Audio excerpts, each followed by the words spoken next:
এবং এই হতাশা বা আপনার এই চেষ্টা আদৌ কি কাজে লাগবে কিনা সেই জিনিসটা ক্লিয়ার করে দেই। আমার কাছে মনে হয় এই ভিডিওটা আপনাকে খুশি করার জন্য না, এই ভিডিওটা হতে পারে আপনি নিরাশ হয়ে যেতে পারেন।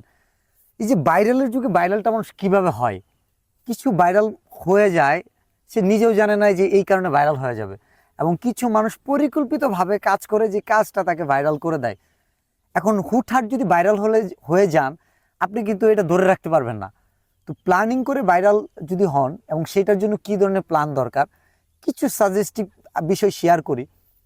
টিকটক এমন একটা অ্যাপস যেখানে 15, 20 বা 25 সেকেন্ডের ভিডিও দিয়ে লাখ লাখ মানুষের কাছে আপনি পৌঁছে যেতে পারেন, যদি আপনার ওই ভিডিওর কথা বা ওই ভিডিওতে এমন কিছু দৃশ্য দেখানো হয়েছে যেখানে মানুষ মুগ্ধ হয়ে যায়, অথবা সেটা যদি ফানি হয় যে আপনার ওই ফানটা দেখেও মানুষ মানে অনেক খুশি হয়ে যায়।